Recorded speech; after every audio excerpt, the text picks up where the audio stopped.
As was feared after rumors of massive layoffs at Xbox started circulating shortly after this year's Xbox showcase, the axe has finally fallen at Team Green. Mario Kart World is $80. When we found that out with the Nintendo Switch 2 Direct on April 2nd, I immediately made this video. It was me talking about how I'm not okay with a lot of Nintendo's new pricing. Microsoft says Xbox Game Pass lost millions of subscribers after it increased prices by 50% with a price hike in October last year. Concord has less players than Redfall, for crying out loud. Heavens to Betsy.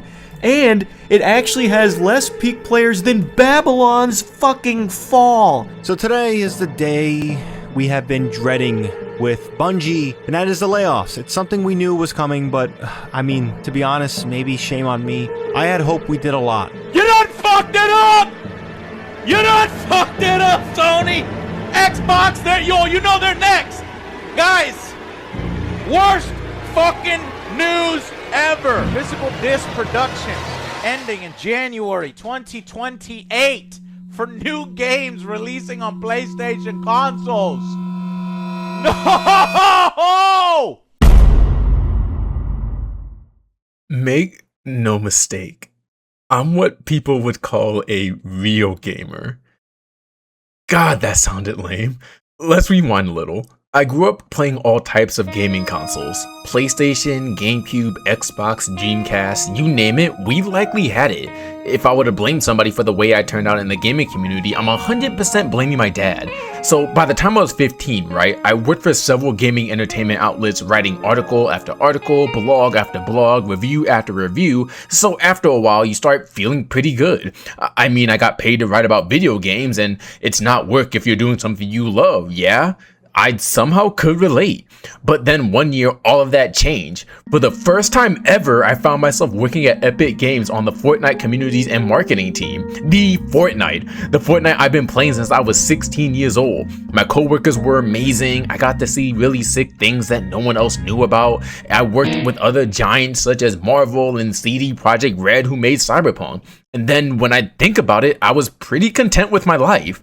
I thought I was set to go all at 23 years old, finally in one place to build a steady reputation. And then life said, fuck that, and I got laid off from my job like 6 months out of working from there. I didn't even get a full year in the industry before I was ushered out the door. Anyway, so my sister who lived in California kept offering me to move out of Ohio to go live with her and try something new. And I just got comfortable, so I said, fuck you, I'm working for another gaming website. They'll pay me just as good. Got the job, and then after 6 months, bam, my second favorite job ever just laid me off. Now I'm just sitting there in my parents' house feeling sorry for myself and wondering what I should do next. And get this, after all the smoke cleared, my sister asked me once again in a text message saying, what are you gonna do now, Bubba? I'm Bubba High, by the way, what the fuck do I do now? I thought maybe if I moved to LA, the gaming industry would fix itself in time and I'd be given another shot. But whatever, it doesn't matter, none of it matters. It's actually getting worse. Company, publisher, shareholders plate, workers get cut while profits inflate. But it wasn't always like this. Now I sit here and constantly ask myself, where did gaming go wrong?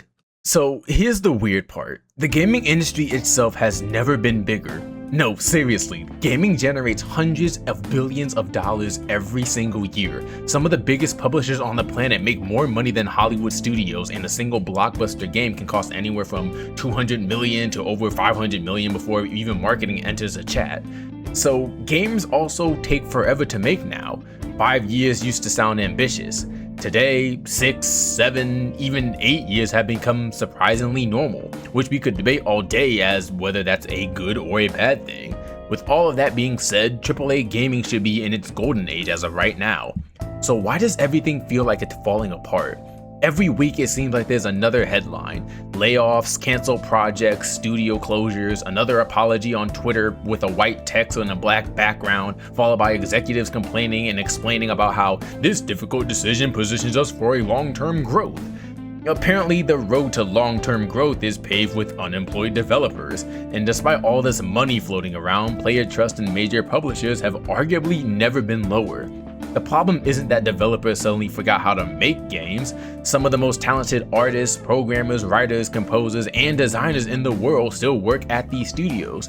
When AAA games hit, they really hit, and you can actually feel it as a gamer. Games like Baldur's Gate 3, Elden Ring, Clair Obscur Expedition 33, and even Doom the Dark Ages show that incredible blockbuster games are still possible to make. The issue is that players have noticed something changing behind the scenes, especially towards the end of 2025 with titles such as Concord and the ever so claimed famously known High Guard. Years ago, the biggest question in development often felt like, how do we make the best game possible? Today, that question often seems to be forgotten and replaced with, how do we maximize engagement? How do we improve retention? How do we increase recurring revenue? Can this battle pass just be slightly more annoying for our players? They're not really asking that, but they might as well be.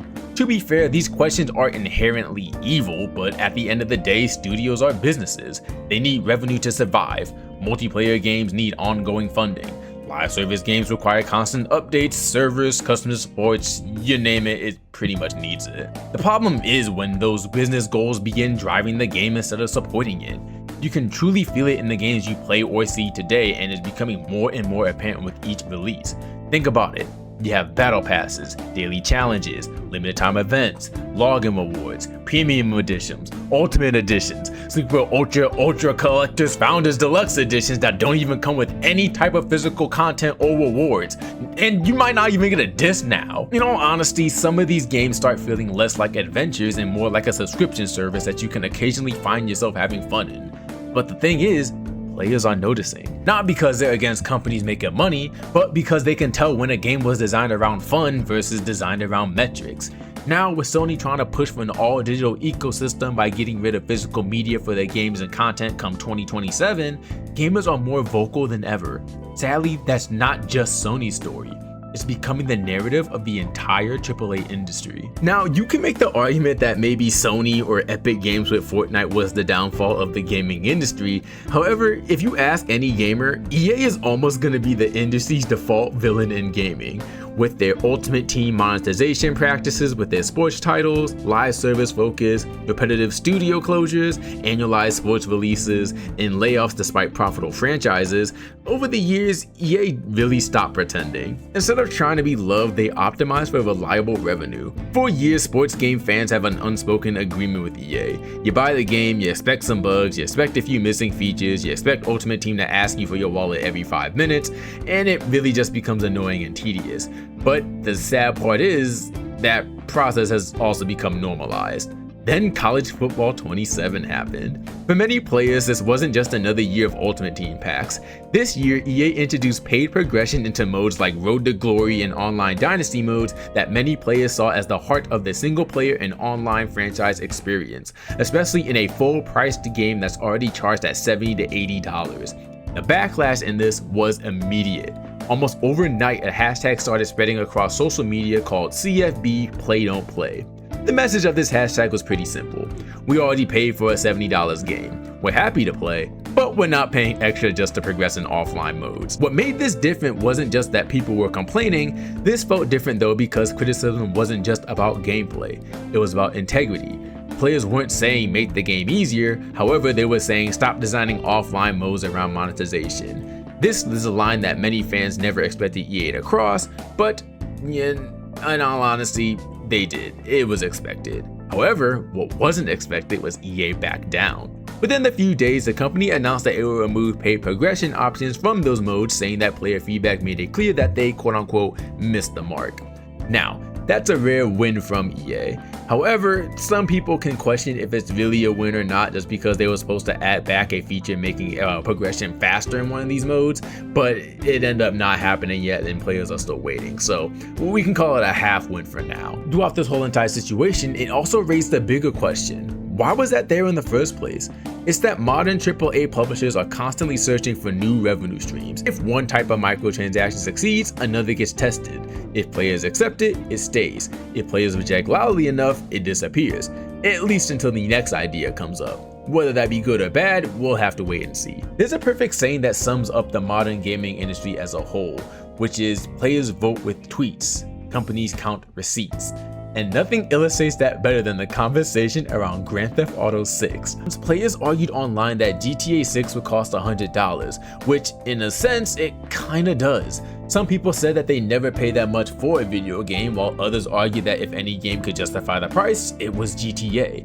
Others start asking the same question. If players paid that much for GTA, why wouldn't they pay that much for our game? And unfortunately, that's how industry trends spread. Not because companies copy each other's games, which don't get me wrong, they do, but because they copy each other's revenue practices. It's the same reason deluxe editions become normal, the same reason battle passes spread to almost every single multiplayer and sometimes even single player game. None of this means that players are solely responsible for where the industry is heading, but collectively players have more power than they sometimes realize. Even after everything we talked about, the layoffs, the monetizations, the subscriptions, the endless pursuit of reoccurring revenue, here's the thing.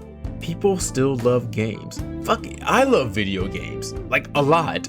The problem isn't that players have stopped caring, it's that they started caring about more of where they're gonna spend their time, their money, and their trust. Games like Stardew Valley, Hades, Balatro became massive successes because they focused on one simple thing: make a great game. Not a storefront, not a platform selling cosmetics, not a 10-year engagement machine, not a live service game. Just simply being a game. Not only a game, but a great game that doesn't just want to create sales. It creates a relationship. In an industry where so many companies are fighting for attention, that relationship matters. And maybe that's exactly what this industry needs more of to be successful again. The biggest threat to gaming isn't greed alone. It's the slow erosion of trust.